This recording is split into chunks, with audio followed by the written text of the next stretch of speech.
At this time of year, many runners start thinking about what they've done through the year, what they want to achieve in the next year, and they set goals, but they're less likely to hit their goals. And in this video, I want to share the way that I think you should set goals for the coming year. You've got a much better chance of achieving those goals. Runners set goals. They quite often go to one of two extremes. These extremes tend to deliver certain results. You have two ways of setting a goal. You have an outcome goal and process goals, which are driving you towards the outcome. An outcome goal is great, but without the process, it ends up being like one of those people that said, I was gonna do, the sort of people you meet down the pub that might go, yeah, I used to run, or I always wanted, or yeah, I'm still thinking about. That's the trouble. They can stay isolated. They stick. People in pubs are still talking about them years later. I've always wanted to learn a language. That's been an outcome goal for me for years. But have I done anything about it? No. My Italian is no better now than it was 15 years ago. Then you have process goals, which move you in a direction, but they're not very motivating. Runners can get caught in a process of doing, but when they hit a roadblock or a challenge, there's nothing really compelling or strong to keep them going. If you tend to err on the side of the big goal, you might be more of a dreamer. If you tend to be more on the process side, you tend to be perhaps a more nuts and bolts, pragmatic person. Life is shown in the internet world.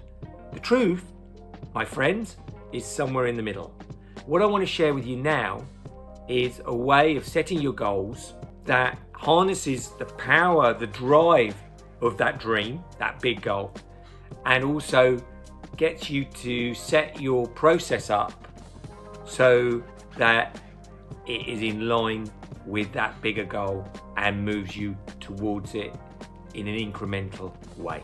First of all, let's start out with what I call the big goal, the big one, the driver, the one, your why. Some people would call it their why.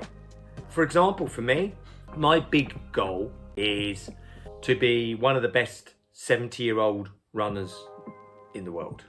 You can see that's a big goal. In some ways, it doesn't matter if I hit this big goal or not. It's something that drives everything else below it, which we'll come to in a moment. But it also influences outside of running. For me to achieve that, I'm 60 next year. That means that the next 10 years, I have to focus on that goal. It also means that I can see myself being someone that runs still with my son. My son's presently 26. And though I think he's going to be faster and faster and I may get slower, I want to still be out there with him. And ultimately with any grandchildren that come along. This is a big why goal. It's less about one race, but it's something that when you get down on paper, the big one, it can help you get through those tough times, those times that when you're in that process goals, which we'll come to in a moment, and you think, why am I doing this? Then this bigger goal can drive you forward. But like I said earlier in the video, if you just got this big dream, the trouble is, for many people, it just stays that. It just stays a thought and it doesn't actually become a thing. So the next thing down is your long-term goals for the next 1 or 2 years. What do you want to do over the next 1 to 2 years? So for example, for me, I'm thinking about my 70, being one of the best 70-year-old runners. I'm 60 next year. I want to do 60 miles for 60 years old. So I'm going to do an ultra. I want to do a marathon next year, but I'm not particularly aiming for a PB. I'm aiming for a good for age so that I can get into London Marathon 2025 and also compete in my good for age category. These are some long-term goals I've got over the next 1 or 2 years. So for you, what are your goals for the next 1 to 2 years? How do they, think of it like a pyramid. You've got at the top your big one. What would support that big one step down over the next 1 to 2 years? What would support that? Now, if you stop there, you've got a very big goal with some slightly smaller goals. But how are you going to do it? You bring them down into shorter term processes. So over the next quarter or 6 months, what are you going to do to move you towards your goals over the next 1 or 2 years? Now, in that shorter term, quarter to 6 months, maybe you have a goal within that of a race, but how is it moving you towards that long-term 1 or 2 goal and the big goal? And the reason this is important is, let's say that you have a race in the next 6 months, but actually doing that might mean that you're going to be overly tired, overly injured. Does it fit with the long-term 1-2 year goal? So it enables you to stop looking too short term as well, because runners, particularly marathon runners, understandably need to be focused, and they tend to get focused on a race, which is fine, that short term, 1 to 6 months. However, sometimes just looking over that horizon and thinking, what again did I write down for my long-term 1 to 2 goals? And then when you've got your 3 to 6 month goals, how does that break down monthly? How are you going to arrive monthly? What are you going to be doing monthly? Now, of course, as a running coach, this is where we get really involved in the, obviously, quarterly, 6 monthly processes.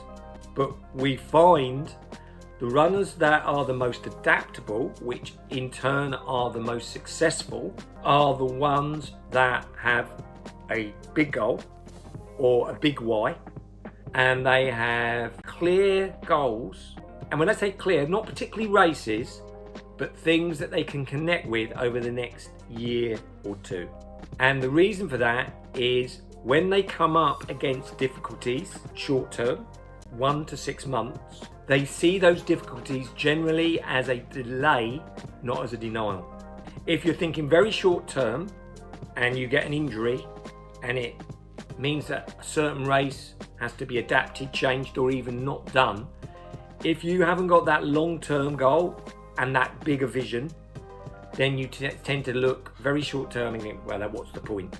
If you've got something beyond that, then it tends to keep you much more pragmatic, and you see it for what it is. It's a delay, but not a denial. It's a challenge, but not the end of the road for most runners anyway. So in conclusion to this, first of all, see where you set goals. If you don't set any at all, you tend to be set to your mood. So one day everything's brilliant, the next day everything's terrible. If you tend to be the person that thinks big, blue sky thinker, what's your process like? You'll know, because you'll know from how consistent you are as a runner. If you tend to get into process but not have perhaps some of the longer term stuff in place, you'll also know there, because you're kind of going through the motions, but nothing's really floating your boat. You're kind of thinking, my running's a little bit. If that's you, then you've got to look at what that big vision is for you, your big why, and then look at your dropping down what things that over the next 1 or 2 years could you put in place, running related, doesn't always have to be races, but whatever it is that then makes that process for you, that 3 to 6 months and monthly, more exciting and gives you reasons to get up, get out and keep going when the going gets tough. Hopefully this has helped, particularly being done as I'm making this video. This can be applied anytime. I'm making it at the end of 2023, and I know a lot of runners are thinking this way, but this is a big thing anytime and is worth revisiting. And it's something that I do in my foundations program. I call it the next step call. So what we do is, before you start on the foundations program, we have a onboarding call and we kind of go through this kind of thing. But the foundation program's 8 weeks, and at the end of the 8 weeks we have a next step call there as well, and we're going, well, what do you want to do next? You know, what's your next step? And I try and do this with my runners that I coach one-to-one, so that you don't get this flatlining too much, because there's always going to be ups and downs with your running, and you're going to hit certain peaks or certain lows after races, and that's quite natural. That's part of the short-term 3 to 6 month strategy, but then it's always keeping those longer term and that vision alive, so that it keeps you motivated, focused, adaptable and consistent. Hope you found this video useful. If you have, we do a monthly Marathon Maximiser. This is a free 10-day workshop where we can look at, if you've got into a bit of a training rut, we look at the way that you can change your training to get out of that training rut and arrive on race day more confident of predictable results. Anyway, bye for now.